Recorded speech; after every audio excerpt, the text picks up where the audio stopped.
Happy Friday, everybody. John Aravosis here with the Aravosis Report. Welcome. This is my daily show, taking off my Mr. Rogers sweater. My daily show, Monday to Friday, 6 p.m. Eastern Time, U.S., where we talk about the latest news from Ukraine. Let me get the TikTokers going here. I've got you guys on my computer and TikTok over on my iPad, so give this a second here. All right, here come the TikTokers. Boom. And as always, introduce yourselves, say where you guys are from if you would. It's just a nice way to introduce and say hello. Now we got the TikTokers coming in slowly. There are the TikTokers. There you go. Excellent. Woo. Hello, everybody. Anyway, Friday. Woo. New Year's. I'm not a big New Year's fan. I like Christmas. New Year's doesn't really feel like a holiday to me. Hey, DPC.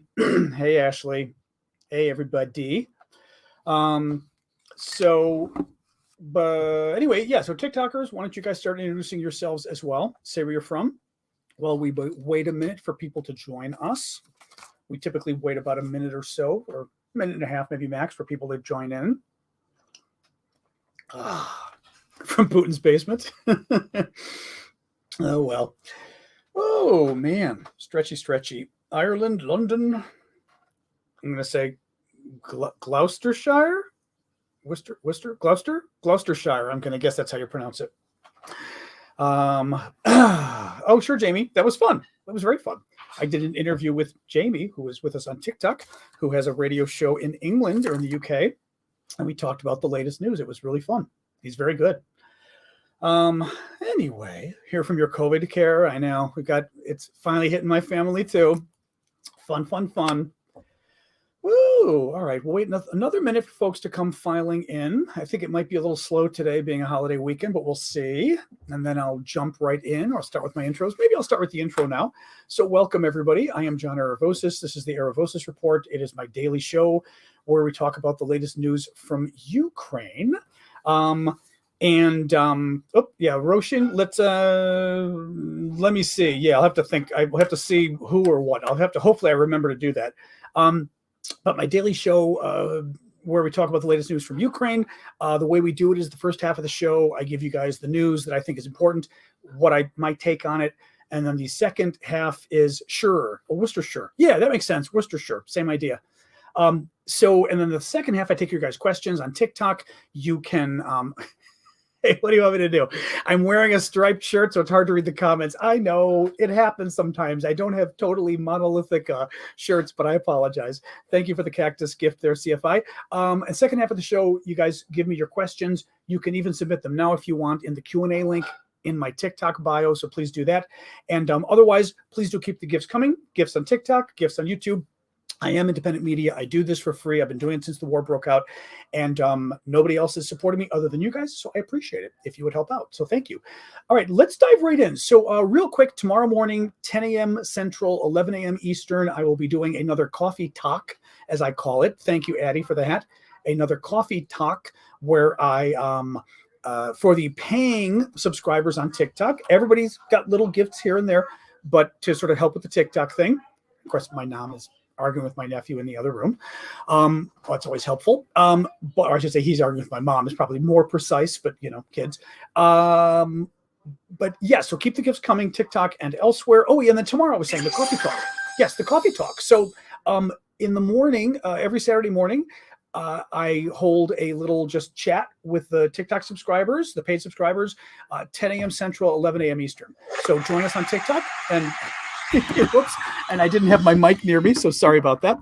The other thing is, real quick, guys, don't disappear on TikTok. We're getting to the news, but this is important. I am raising money to get flashlights for aid workers in Ukraine. We have already raised $1,000. We need $500 more in order to buy 30 flashlights for 30 aid workers. We're buying really nice flashlights. They're $50 flashlights, but they're really good. We didn't want something, lousy for these guys. We wanted something really good. And God, they're just going to argue in the kitchen. All right, I'm shutting the door here. Family fight time here. Oh my God. All right, there we go. So, but yeah, so we've got the aid workers with a charity in Ukraine that we've been helping from the beginning of the war. We've ourselves have raised about $80,000 from all my social media accounts from you guys.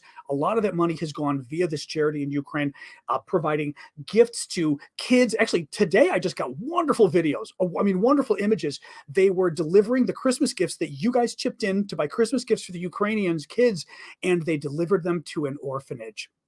An orphanage in Kharkiv. These photos are absolutely adorable with these kids getting these Christmas gifts. It's wonderful. So this is the group we're helping.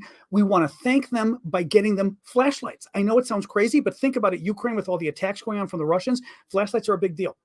So if you guys can help out, we just need $500 more and we can get all 30 flashlights for these guys. Thank you so much. You can contribute by going to my profile on TikTok, click the link, and you'll see the very first thing tells you how to contribute to Vlad's PayPal, my friend Vlad, and the rest of you can just go to erevosis.com, same idea. My profile link there, erevosis.com. I'm typing it in and I am starting. There we go. And you will find Vlad's information there. That's probably the easiest way to get it. All right, let's dig in, folks. So here we go. Interesting story just breaking from Ukraine's defense minister. This is Defense Minister Reznikov. Very interesting claim he just made. Listen to this. He announced that Russia will announce martial law, close its borders for military-aged men, and start a new wave of mobilization, meaning a draft, in early January. The quote from him is, "I know for sure that you have about a week left where you will still have some kind of choice." In Russia, he means. Now, this is very interesting. I doubt he's saying this just to make it up. Because, for example, saying you've got one more week, why would he say that? In 1 week, it would be disproven if it weren't true, right? So he clearly, I would argue, from my analysis of politics, being in D.C. for 30 years, working in Washington, D.C. politics, he has some kind of intelligence, meaning information he's received telling him this is true. So I believe him. Whether it is accurate, we will find out. But what he's saying is the Russians are going to have another draft already, which is getting interesting because they just had a draft back in like September or so, remember? And they called up, they said 300,000 men, but they called up 200,000 men. Basically, they didn't even get to the 300,000 because they're so bad on supplies that they couldn't even train.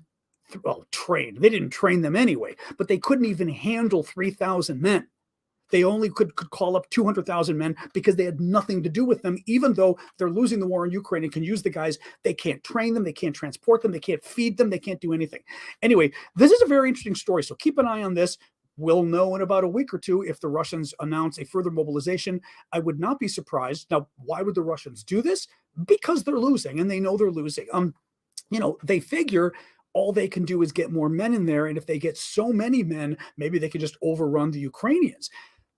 From the military experts I've read, they say that actually more men would be helpful to the Russians because simply, even though they're not trained and they don't train these guys, it still would be beneficial just to have more. Now, a lot of these guys are going to get killed. They're what we would call cannon fodder. They're literally just going to throw them at the Ukrainian troops to die.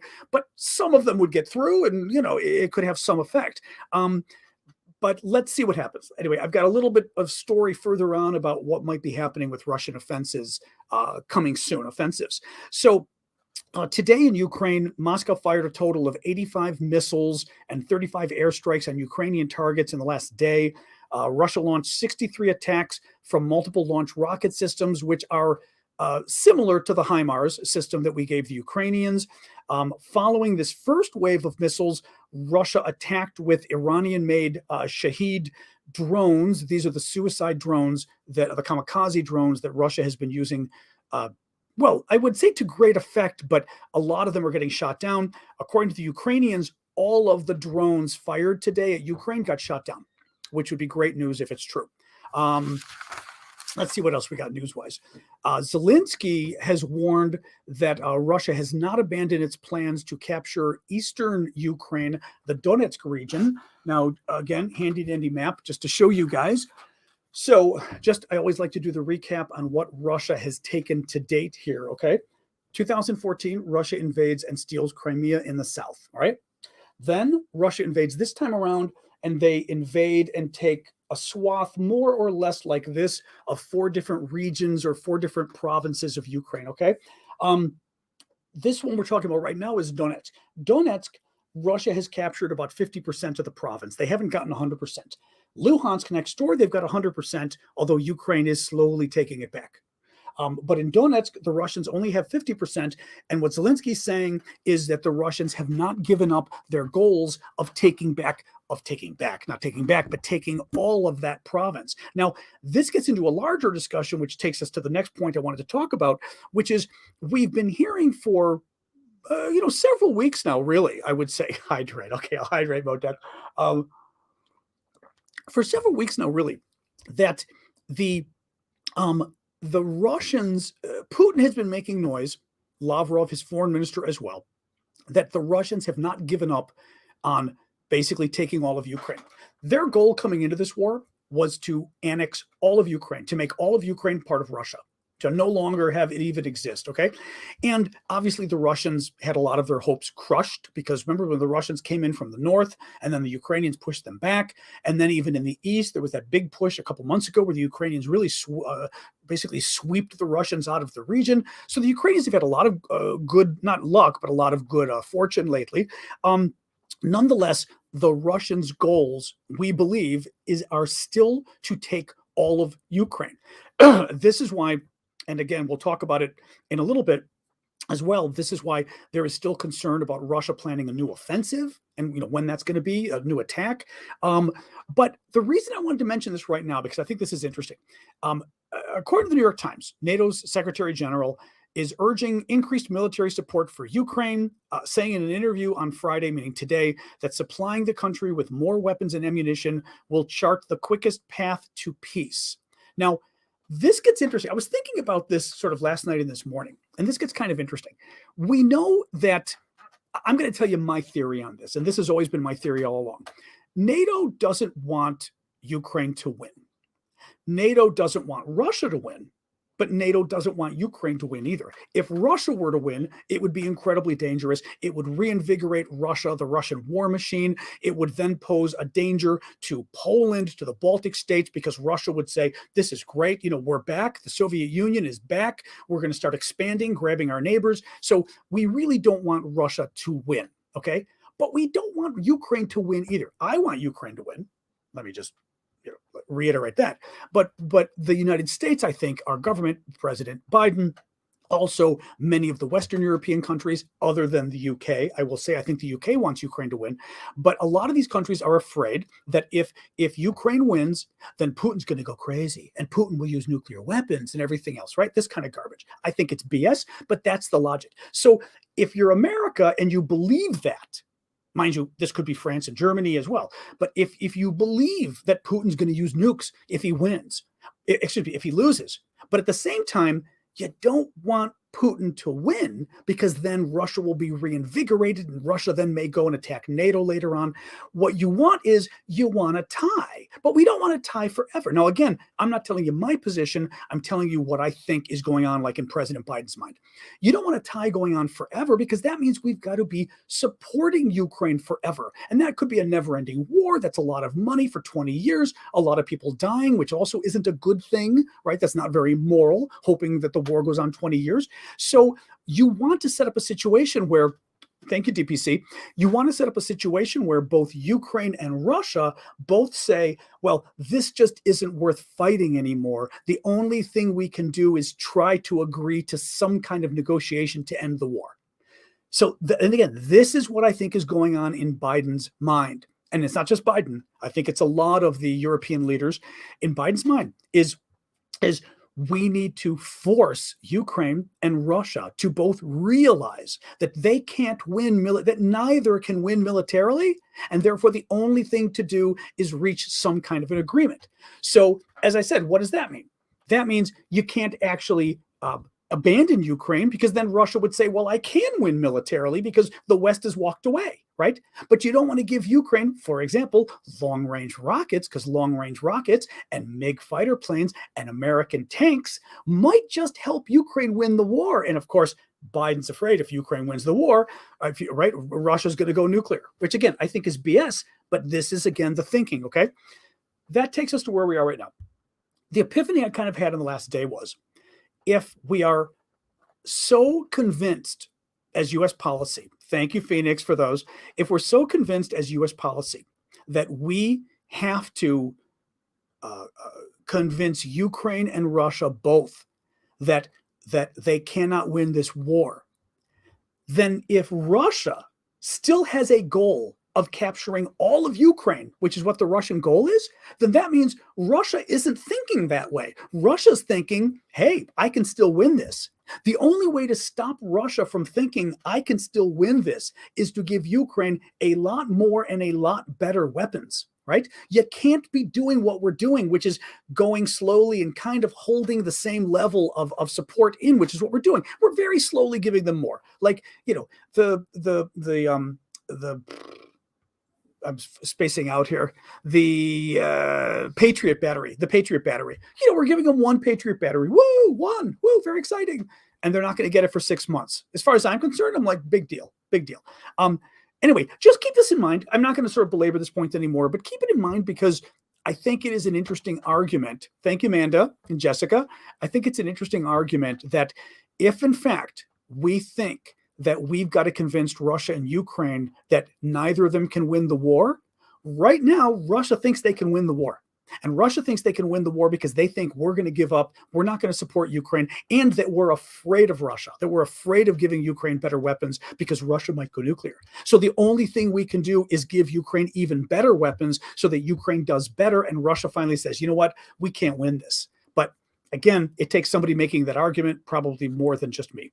I am John Aravosis. You're watching the Aravosis Report. Thank you for joining us tonight, guys. This is the part of the show where I talk about the latest news from Ukraine. And then later on, I will be taking your guys' questions in the second half of the show. You can submit your questions via TikTok in the Q&A link in my profile, on YouTube via the comment box at the bottom. Please do keep your gifts coming. Your gifts support my work, and I appreciate it on TikTok and on YouTube. And I've got a Patreon set up. I always like to mention this, but I've got a Patreon. You can go to patreon.com/Aravosis. You can also find it in the links in my TikTok bio. You can find it at aravosis.com elsewhere. But my Patreon is basically a way you can, give $5 a month. If you can support my work, and it helps me and frankly other creators if they've got Patreons too, it helps to be able to know how much money you've got coming in each month. It just helps a lot. So that's the deal. Boop. You're leaving us. Let's keep going here. So per Sky News, this is interesting. So this is the area I wanted to talk about possible new offensives, possible new attacks by Russia and by Ukraine. This was a story on Sky News that I wanted to read you a little bit over in Britain. Sky News says Lord Dannett, who was the former chief of the British General Staff, said that he expects the Ukrainians will make a major offensive in the spring, but Russia may try to do it even before Ukraine. He says that should this be the case, he believes Russia will fail if they try to do a big offensive before spring. He said, we know that the Russians have mobilized a large number of additional men to be in the army. Now, watch what he says, because what he's saying, I feel good, is exactly what I've been saying, which makes me feel good.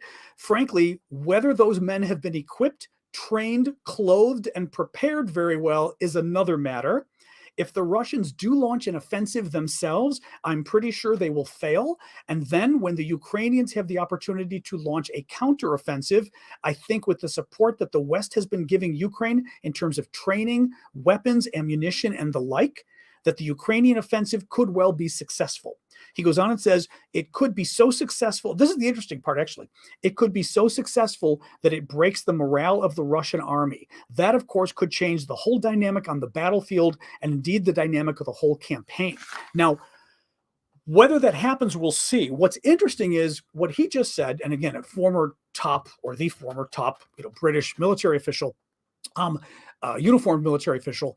What's interesting is this is a similar thing that General Hertling, who is a retired American general, he used to be the head of the U.S. Army in Europe. Hertling's very interesting, doing a lot of interesting commentary about Ukraine. And Hertling said months ago the same thing. He said, we're not, this was, mind you, like maybe month 3 or 4 of the war. And he said, now we're month 10 or 11. And he said, I'm not saying this is going to happen anytime soon. He said, but I could see a scenario in which the Ukrainians keep winning and the Russians keep losing, and eventually the Ukrainians break the Russians' morale, that they do so well that the Russian military collapses. I mean, literally said collapses. That they basically, you saw a mini collapse in eastern Ukraine. And remember in Kharkiv, when the Ukrainians several months ago were making that big push and they just were taking over crazy amounts of land within like a day or two, right? But he's talking about a much larger one, which this general is also saying, where basically the Ukrainians just do so well, the Russians freak out and they, basically their troops freak out and run, which, by the way, if you have a large mobilization, meaning a large draft of men who are not trained, who are not equipped with weapons, with the right weapons, with new weapons, or with weapons at all. We know a lot of these guys weren't even getting training. I tell the story I was reading the other day about one guy who was basically a barista at a coffee shop, like somewhere in Russia. They draft him. They don't give him any training at all. And they sent him to the front in Ukraine to fight the Ukrainians. And this poor guy, I say poor guy, but this poor guy, within one day, 2/3 of his units dead. Everyone around him has been killed. And he and another guy just ran and got out of there. They were so scared. They didn't know what to do. And none of these guys have told them anything on what to do. So the point here is that if the Ukrainian army were to have some massive offensive in the spring and do very well, you could see a lot of these Russian forces that don't know what they're doing. I mean, what would you do, right? If you were fighting for somebody who was crazy, who wasn't telling you what to do, who you didn't believe in the war, right? You felt your government was corrupt, didn't believe in the war, the government lied to you, and then threw you in the middle of it, and these guys are coming at you who have been killing all your friends, you'd run. I'd run. Right? That's run, comrade. Exactly what Ed Robinson is saying on TikTok. So again, will it happen? We'll see. But that's the scenario that you're now hearing a top former British general also saying. I say general. I think it was a general. Let's go on. Zaporizhia. Oh, let me make sure. Hold on 1 second here. Yep, Zaporizhia. So Zaporizhia nuclear plant. Zaporizhia nuclear plant is the nuclear plant that we hear about a lot. It is the plant in southern Ukraine. I will show you on the handy dandy map. It is in the Zaporizhia province. It is not in the town of Zaporizhia. The town of Zaporizhia is up here. It is still free. It is still run by the Ukrainians, right? It is free. The province of Zaporizhia is more or less here. The Russians control, I forget exactly, 50-60% of the province. Well, the nuclear plant is basically, if you look at the river here, this is the Dnipro River that cuts Ukraine in half. The river comes down and then goes up again and then down. At the tip where it comes up is where the nuclear plant is. So on the south side of the river, right about here is where the nuclear plant is. That is the plant where there's been a lot of concern because the Russians keep bombing it. And of course, bombing a nuclear plant, kind of freaky. What is what's scary about it is the concern isn't really that someone bombs the nuclear plant and the nuclear fuel explodes.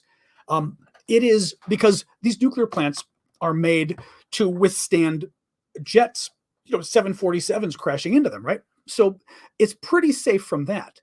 The concern is that these nuclear plants need electricity. Why do they need electricity? Because the power that they get helps fuel the water cooling system, right? Nuclear plants run hot, big surprise, the fuel rods, and they use water to cool down the fuel rods. Well, if the water stops running, then the fuel rods keep heating hotter and hotter and hotter. And what happens? They explode, they melt down, it crashes through the floor, crashes through the ground, and can keep going, actually, until it hits water and lots of problems. You get a nuclear meltdown, which we've all heard about nuclear meltdowns, right? The worst thing that can happen with a nuclear plant, really bad. Well, that's the danger of the Russians constantly shelling this nuclear plant or shelling in the area of the nuclear plant is what if it knocks off the power that then is powering the water system, right? Well, what happened was the Zaporizhia nuclear plant lost the connection to its backup power line due to research shelling. So what happens is you've got the power coming into the plant. That power kept getting cut off by the Russians. So the Russians and we know this, the Russians kept knocking off the power to the plant, but the Ukrainians have like literally 20 backup diesel generators. The generators kick on, and the generators keep providing electricity to keep the water running, to keep the plant from exploding, right? The concern is that those generators only have enough fuel for like 2 weeks or something like that. But so far, Ukraine's been able to get the main power back on the plant. Well, the concern, and I'm sorry, I went kind of around the bush in telling you this story. The big concern isn't just cutting off the power to the plant. It's the Russians hitting the backup generators. Thank you, El, for that. And the Russians knocking out the backup generators, and then there's no power at all. Well, what did the Russians do? They cut the power to the backup generators. And now, fortunately, the plant itself still had power. But this is one of the dangers that people are talking about. And frankly, I think the Russians are really doing it on purpose. The Russians, this is part of the long-term strategy the Russians have of basically just trying to scare the hell out of the Europeans and the Americans. The idea is make you think Russia's crazy. Thank you, Allie, for the glasses. Make you think, Russia's crazy. They're going to use nukes, or they're going to blow up a nuclear plant, which is almost like using nukes, right? I mean, that's what they're doing. So it's dangerous. It's very dangerous. I will do a quick reset. Oh, by the way, somebody didn't understand why I do these resets every 15 minutes, where I explain who I am and everything. Some of you come and watch the show the entire time, but on YouTube, but certainly TikTok even more so, people come and they jump in for a while and then they leave, right? And YouTube, the same thing can happen. You go to a video, you watch 5 minutes of it and you leave. Well, just like with a radio show, if somebody is joining us right now, for example, on TikTok, they don't know who I am. They don't know what I'm talking about. Right? They see something about Ukraine, just like in radio. And by the way, when you listen to Radio Listen, you'll hear this maybe every 10 minutes on radio. You'll hear the person talking say who they are. You're listening to WJLA, Washington, D.C., and they'll remind you who you're listening to because you might be coming in new. So just so you know, and you're actually learning something about radio here, but also live broadcasting, you want to keep reminding people who you are, because though some people are watching the whole show, a lot of people just came in and it resets for them. So I'm going to reset really quick, give you my pitch, and that's for the new people. So I am John Aravosis. You're watching the Aravosis Report. This is my daily show, Monday to Friday, 6 p.m. Eastern, where we talk about the latest news from Ukraine for about half an hour or so. And then, thank you, Harold. And then the second half of the show, I take your guys' questions and also your comments, what you think is going on. Please do on TikTok, submit your questions via the Q&A link that is in my profile. The rest of you can use the comment box at the bottom of the screen. And what was I going to tell you? My Discord. I've got a Discord as well. I always say I'm doing this for free. I am independent media, so I appreciate your guys' support, the gifts on TikTok, the gifts on YouTube, but also I've got a Discord set up, which is another way of supporting me, although the Discord is free, but you can become a paying member as well, where we have auctions. It's discord.aravosis.com. You can also find the Discord really simply by just going to my links. So on TikTok, again, go to the links in my profile, click it. Aravosis Discord is one of the things that comes up. For the rest of you, aravosis.com will pull it up. But we've got auction items that from Ukraine that I auction off on the Discord. Some of them are auctioned to everybody. Some of them are only for our VIP members, our paying members. But I just got a new shipment in of the Azovstal bracelets. Now, these are very cool. I don't want to do an infomercial, but they're very cool because these are bracelets the Ukrainian military, the Ukrainian government actually made in order to raise money for the military. Now, Azovstal is very interesting. Azovstal is a steel plant in Mariupol, which is down here, Ukraine, currently occupied by the Russians.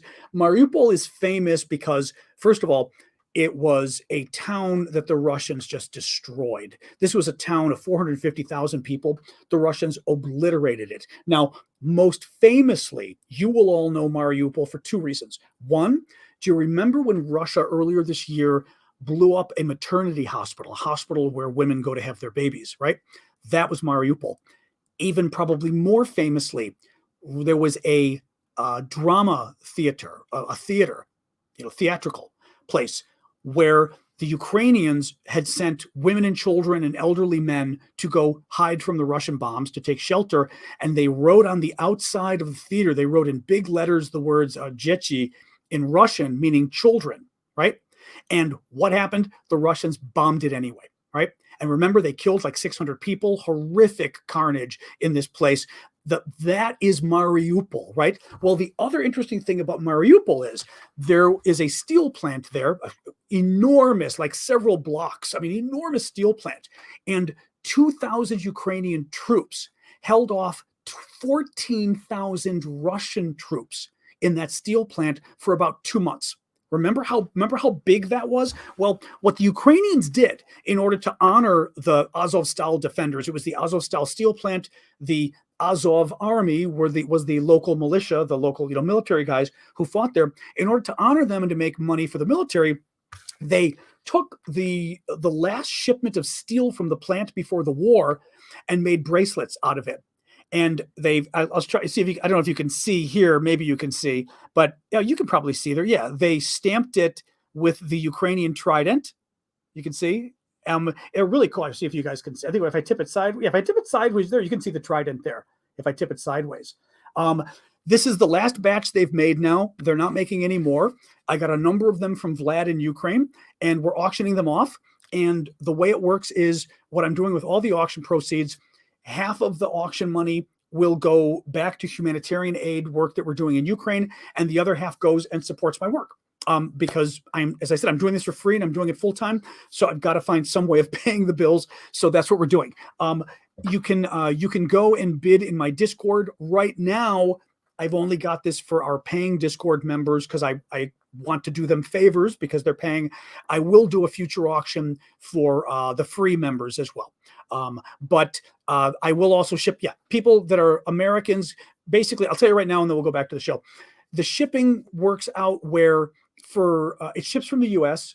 If I am shipping within the U.S., it's only about $6 shipping, and that's with tracking. If I'm shipping internationally, it's $18 because of the tracking. So internationally is going to be more expensive for shipping, 18. But there you go. So I will keep going now, but they're not making them anymore, which is cool. So Vlad was able to buy me like not a bunch, but several of them. I was like, send them to me, and I just got them today. So I'm very excited. Our last bracelets. All right, let me go here. So thank you, Happy Beach, for those. Last couple stories, and then we'll go.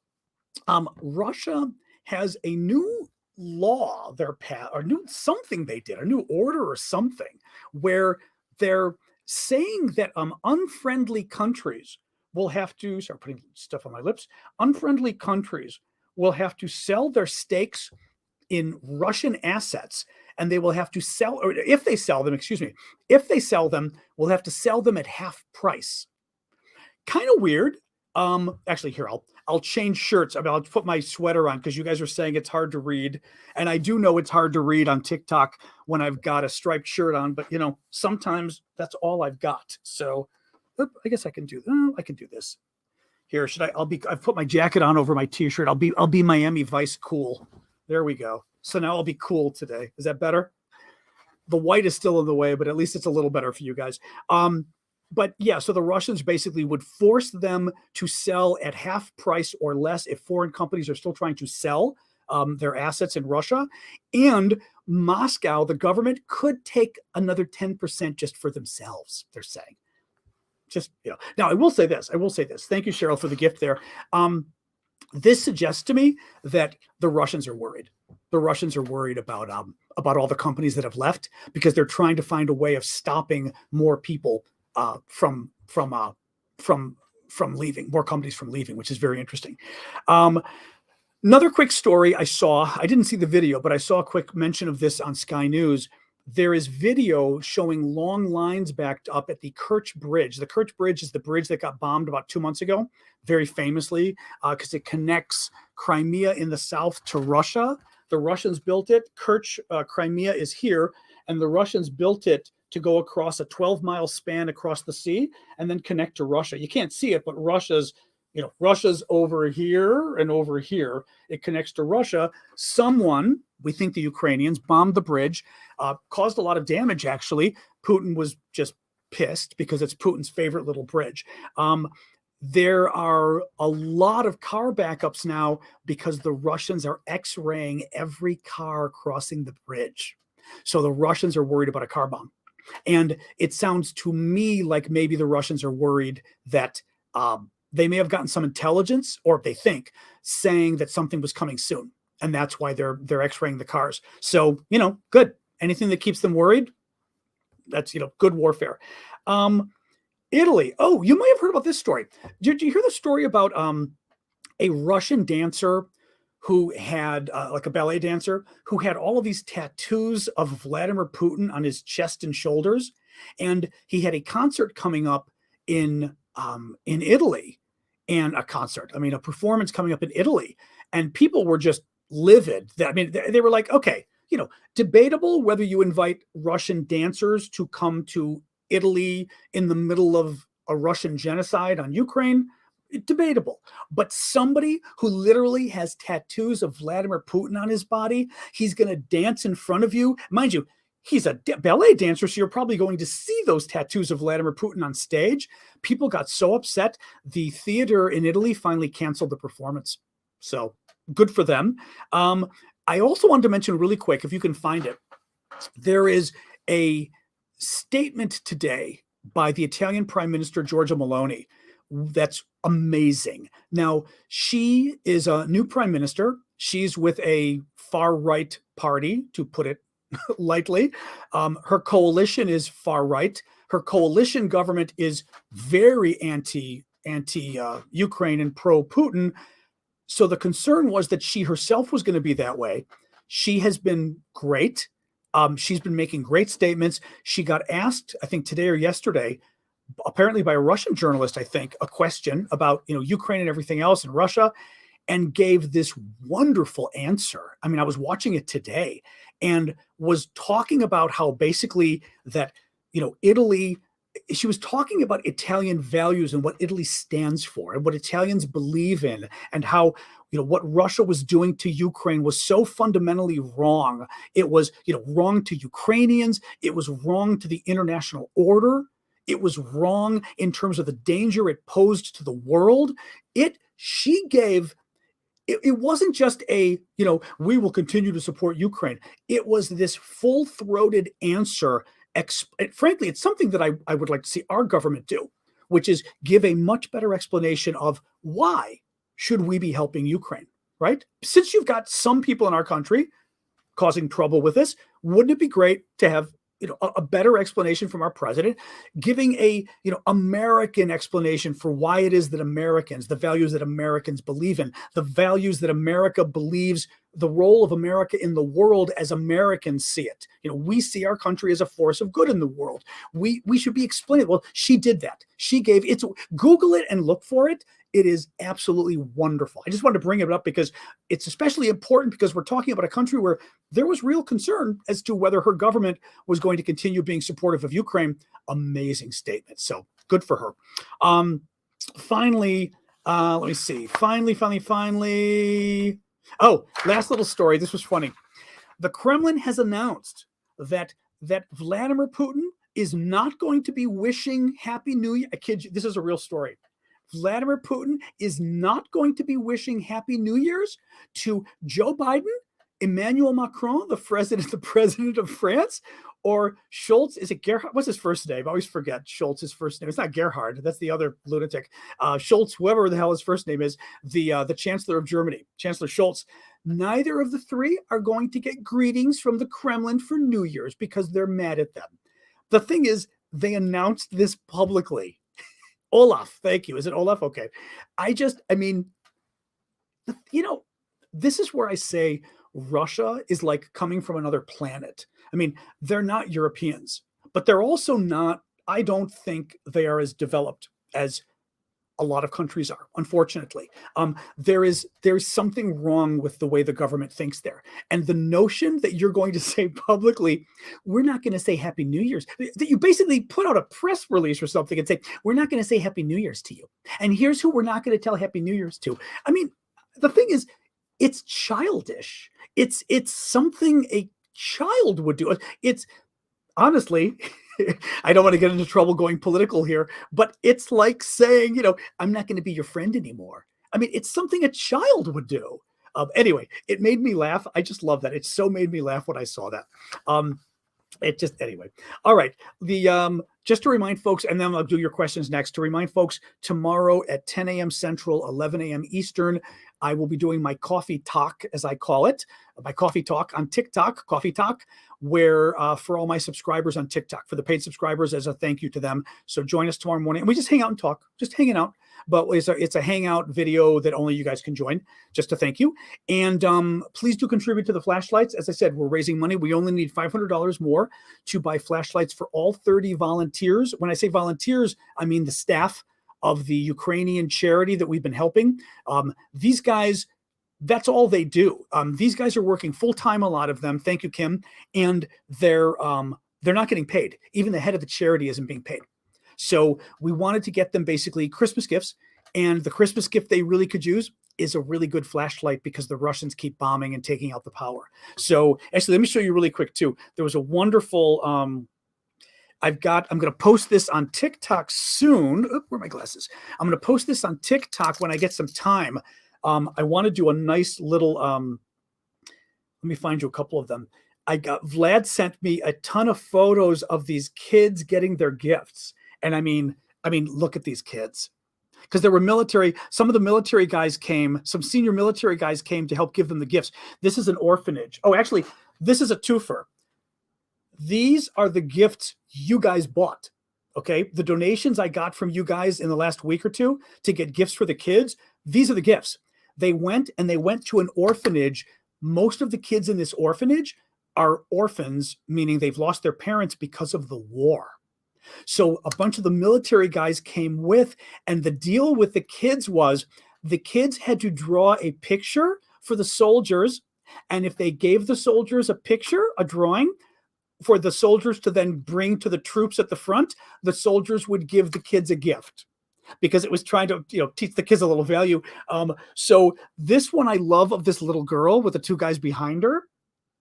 I mean, I'm going to show, there's a couple of these.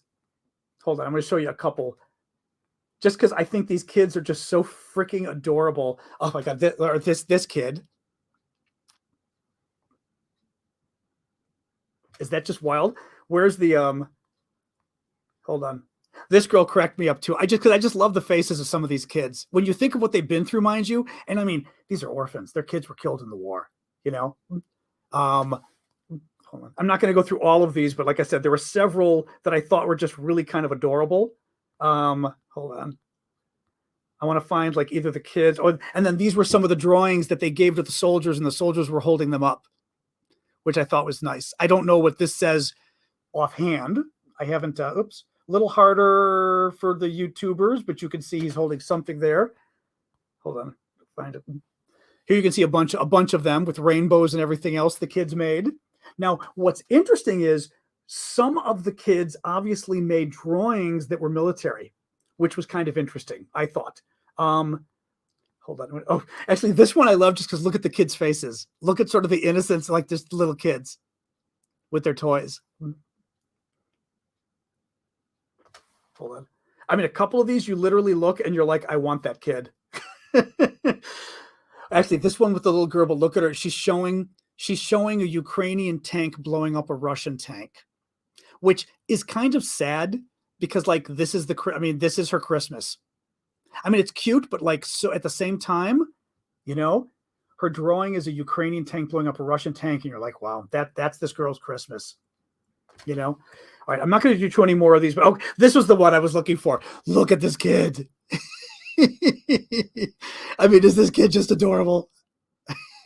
Look at this little boy. I mean, it just ridiculously cute with his little sweater. All right, I'll go. But it's just, like I said, they were really just adorable photos, and really neat what these guys did helping these kids. So anyway, but the folks who went and bought the gifts and are helping distribute the gifts are the people we're buying the flashlights for. But that also is a fundraiser I did earlier, like I said, about a week ago with you guys. That's where your money went, just so you know. So, because I also want to show people that like your money's actually going for good things. But as I said, we only need $500 more to buy flashlights for all the staff. So if the staff of the charity, if you can help, I'd appreciate it. And if we get extra, we'll buy extra gifts for them if we get extra. But you can go to my link on TikTok, go to my profile, click the link, and the very first thing that comes up I will show you is Vlad's PayPal address, and just use Vlad's PayPal. Here, I'll go show you real quick. The go to my profile. There's the link that's right here. We click it, and voila. The first box tells you we're raising money for flashlights. It gives you Vlad's PayPal, and just contribute to Vlad. That does it directly. We need $500 more. We're buying 30 flashlights. We've already got 20 of them. So we just need $500 more. And I will say this, if you guys are so generous that we get extra money, we'll just buy some extra gifts or something, for the staff.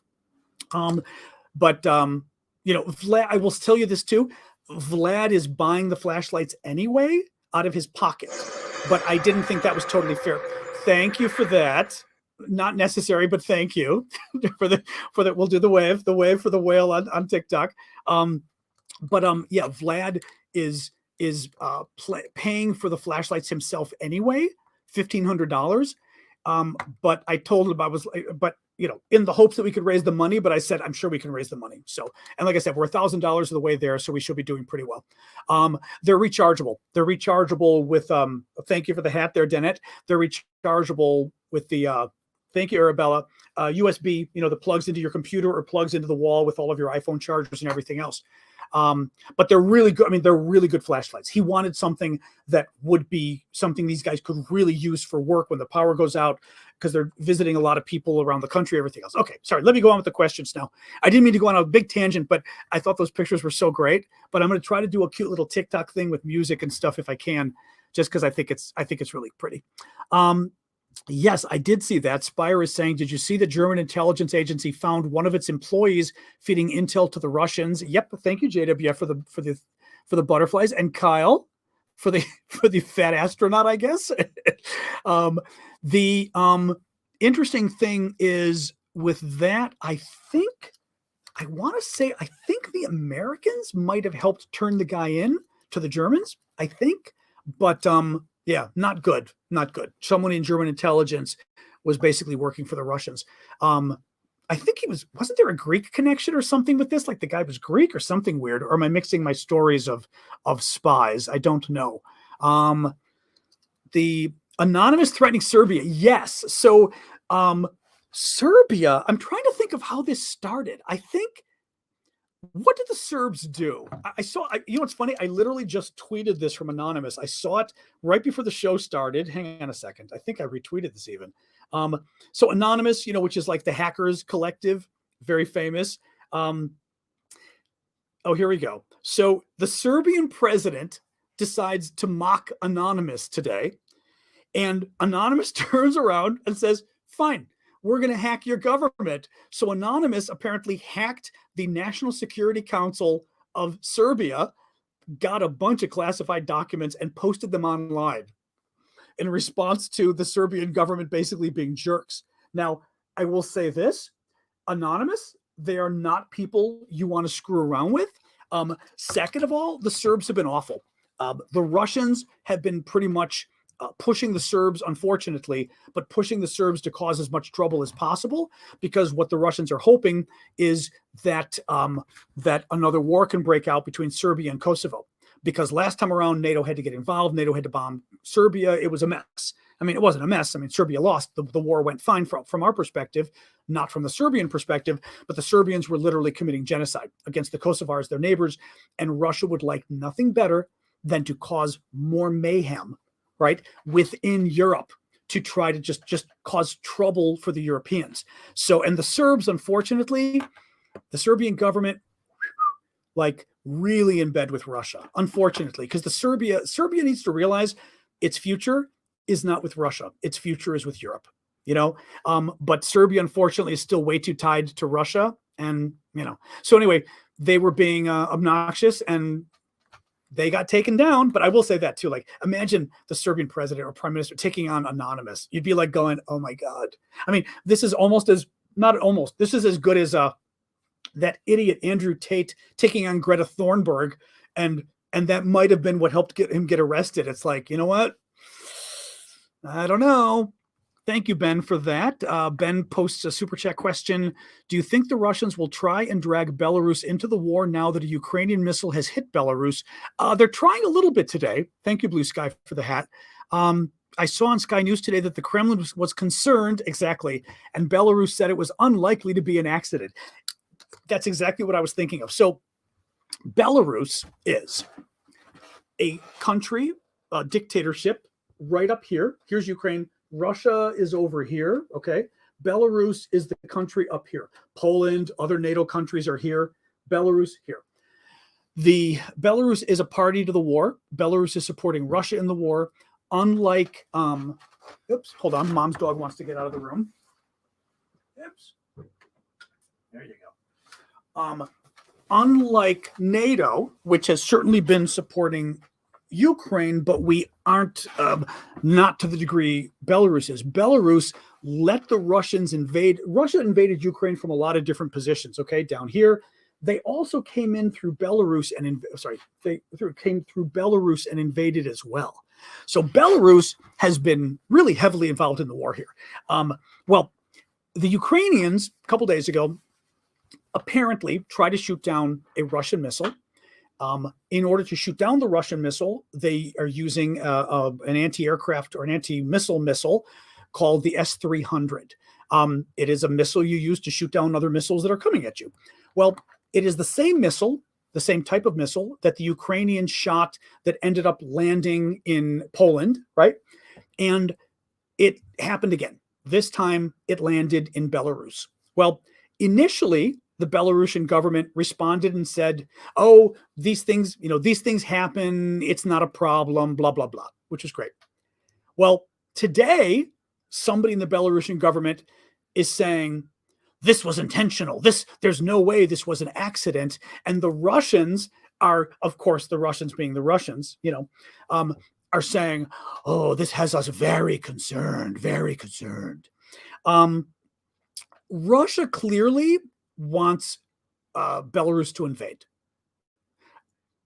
I suspect there is, I would suspect that there are divisions or a division in the Belarusian government, some of them who probably want Belarus to invade, others who really don't.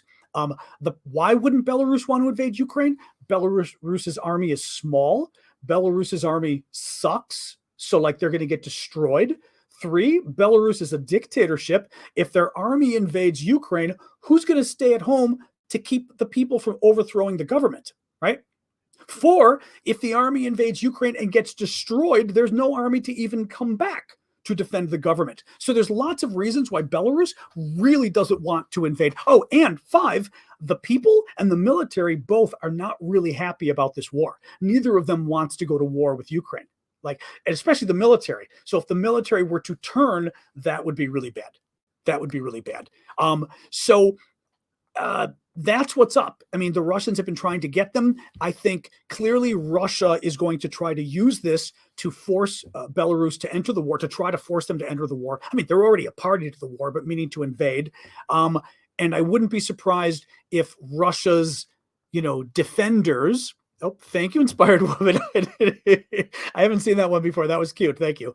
I wouldn't be surprised if Russia's allies in Belarus would try to use this to foment more trouble, to try to force the government to invade. The question is whether it matters. I mean, it certainly is inconvenient for Ukraine. The other issue you get, which is interesting, is what does Poland do? Poland has made noise about getting more involved if Belarus invades Ukraine. So I don't know. Well, and that Nathan is saying Belarus's army and people will stage a coup if they're forced to invade Ukraine. That's the thinking, that the people don't want it and the military doesn't want it. And even though it's a dictatorship, this dictatorship almost got overthrown a few years ago because the people rose up. So it's a dictatorship, but it's not a very stable dictatorship. And dictatorships only stay in power when the military supports them. If the military turns on him, the military could easily overthrow Lukashenko and pick somebody else. So, yeah. So there you go. So, yes, I did see it. They're clearly causing problems, And let me see here. Elise was responding. Ben saw a video by Ben Hodges, who's the former American general former commander of the U.S. Army in Europe, where he suggests that NATO hold exercises in Poland and Lithuania near the Belarusian border to give Lukashenko an excuse for not helping Russia. Now, that's actually really interesting. That's actually interesting. So the idea is that, again, you've got Belarus is here, okay? Rather than them invading, Poland is here. Poland moves, oops, let me move over here so you can see it better. Poland over here moves their troops to the north and holds exercises along the Belarusian border. Well, Belarus, to protect itself, would have to move troops over here just in case, because even though we know Poland isn't going to invade Belarus, don't thank you, Robin. We know Poland's not going to invade, but Belarus worries they might invade, right? So, Poland holds military exercises over here so that the Belarusians say, we don't have any choice but to keep our troops at home to protect against Poland. And who else were you saying? Was it Lithuania? Lithuania, which is Poland, Belarus, Lithuania. I'm going to go with Lithuania over here-ish. Over here-ish holds its exercises with the border facing that way, more or less. So that, again, the Belarusians say, we've got to keep, oh, I see a hat over there. Thank you, Robin. We've got to keep our troops at home. It's not stupid. It's really not stupid. I mean, my guess is, NATO might not be thrilled about the Poles and the Lithuanians holding military exercises near the border to try to freak out the Belarusians, because there's always a risk of something going crazy, but it's not a terrible idea. I was saying the same thing with regards to when Russia was, with Russia moving all of its available troops basically to Ukraine. I was saying we ought to move a bunch of troops to Alaska and just freak the Russians out.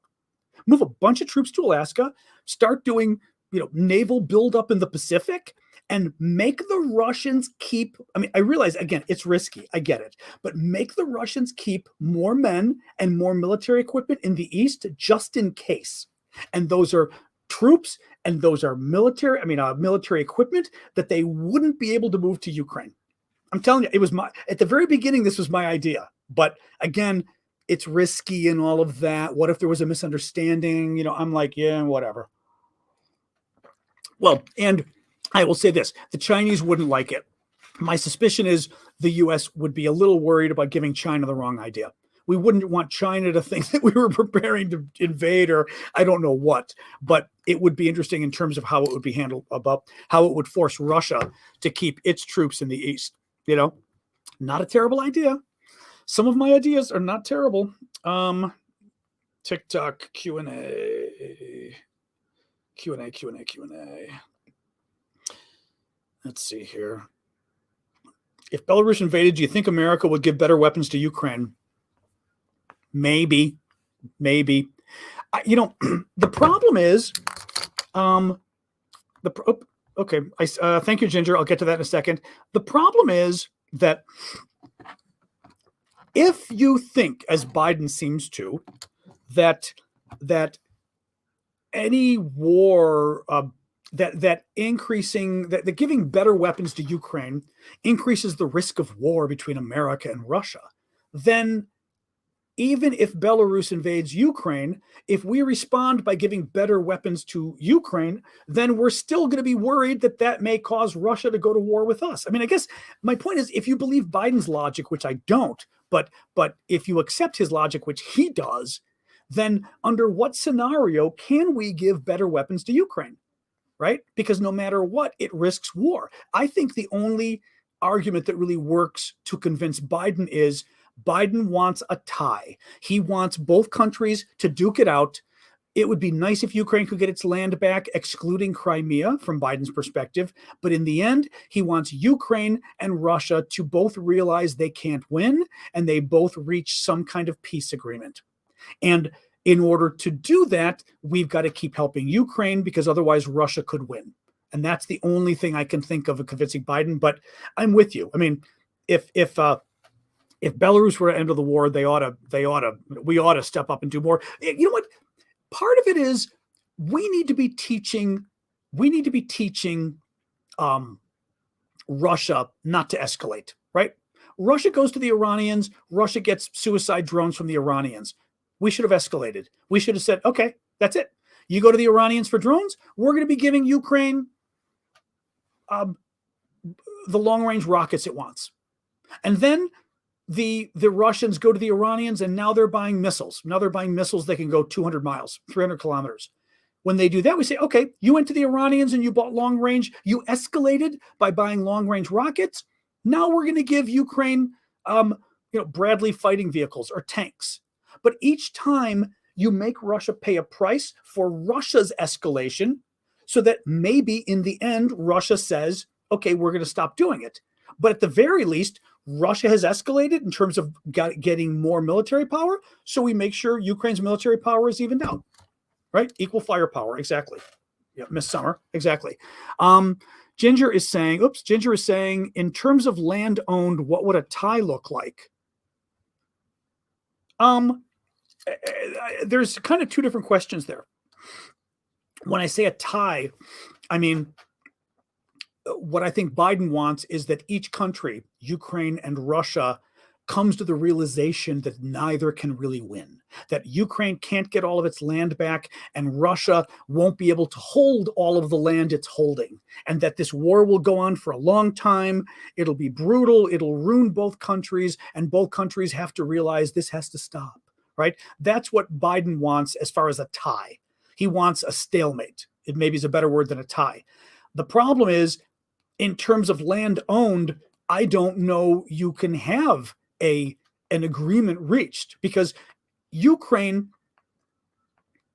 the only agreement I could see Ukraine reaching in the end, there's two agreements Ukraine could reach. One, it just gets all of its land back. Russia's not doing that. Two, Ukraine is able to get all of this land back, and what remains is Crimea, and Ukraine agrees to put Crimea off for 10 or 15 years. And they say, well, we'll keep, and by the way, this was a Ukrainian proposal at the beginning of the war. The Zelensky's government actually proposed something like this, where he said, Crimea would be, the discussions would go on for the next 15 years, which was a way of saying, we're not going to really deal with that right now. That's the only thing I could see Ukraine agreeing to. Any less than that, Ukraine can't agree to give up more land beyond that. I mean, Crimea was already gone, even though Ukraine understandably wants it back. So that's where Ukraine could say, okay, at least let's get us back to when the war started, right? Where we get all that other land back. Ukraine can't give any more land away. They can't. They just can't. There's no way. Exactly. That was the proposal before Bucha. Thank you. Yeah, Ellen was just saying before Bucha, which were the horrible war crimes, and then Zelensky said, that's it. We're not negotiating anything. The problem is for Russia, and this was a stupid mistake on Putin's part, Putin went ahead and annexed all of this land, basically claiming they occupy it, but claiming all of this land is now Russia, right? Well, if all of this land is now Russia, how do you give away Russia in a peace agreement, right? How do you reach, even if the Ukrainians take all of this back, Russia considers it Russia now. So it's as if the Ukrainians took Russia. How can the Russians sign a peace treaty, Putin, giving up Russia? I don't know how you do it. I don't even know how you do it. So I don't know. We've given a ton of money. I don't know. I'm not sure what you're getting at, real Lambert girl. We've given a lot of money for military spending, and it's had an incredible impact. We've destroyed the Russian military, and it's worth it for $100 billion, how much the Russian military has been set back. Russia is one of our two big enemies in the world. The other one I'm not going to name out of fear of losing my account. But we got two big enemies in the world. One is Russia. The idea that we could spend 10% of our military budget and destroy the Russian military and set them back for 10 years is a deal. So, oh, I see. Never mind. I thought you were disagreeing. Okay. See, this is the problem with comments on here. I apologize for that. Well, that's why I wasn't totally sure what you were getting at. That's why I wasn't going to say block you, because I was thinking maybe I'm okay. Sorry about that. But yes, exactly. All right, guys. You know what? It's after 6. Let me do a quick recap, and then we'll go here. And then I will be back tomorrow morning. Like I said, 10 a.m. Central, 11 a.m. Eastern. And I will be doing my coffee talk for the TikTok subscribers, for the TikTok paid subscribers. We'll do a live just for them. And otherwise, I'll be back Monday, same bat time, same bat channel, 6 p.m. Eastern, to continue the show. So Defense Minister of Ukraine announced that Russia will announce martial law, close its borders for military-age men, and start a new wave of mobilization in early January. The Russians, of course, fired more missiles at Ukraine today. This is not a surprise. Zelensky has warned that Russia has not abandoned its plans to take over all of eastern Ukraine. NATO Secretary General is urging increased military support for Ukraine. The former chief of the British General Staff, their top uniformed military official, what is he, a lord? It's cute that you guys call him a lord. I mean, that's what I was saying. I didn't know if he was a general, because we would call him general something. You called him Lord, done it. I'm going to guess he's a general. Says that he expects the Ukrainians will launch a major offensive in the spring, but the Russians may launch one as well. But he thinks if the Russians launch it, the Russians are going to lose. The Zaporizhia nuclear plant was attacked again by the Russians. This time, it took down the emergency backup line, the backup power, which is a big deal and very dangerous. Lord General, is that what you'd call it? That's interesting, Callum. Okay. Thank you, Benji. The llama is pretty cool, I will say. It's a nice drawing they did of that. Russia has a new law, or at least a new rule of some kind, where investing companies from unfriendly countries, meaning us, who then try to withdraw from Russia, will be forced to sell their assets at most 1/2 the value. So they'll only be able to get 50 cents on the dollar, as we say, for that. There's video of long lines of cars trying to cross the Kerch Bridge in southern Ukraine, because the Russians are apparently it's the llama. That's cute. Apparently X-raying the cars crossing the bridge, looking for car bombs. So too bad for them.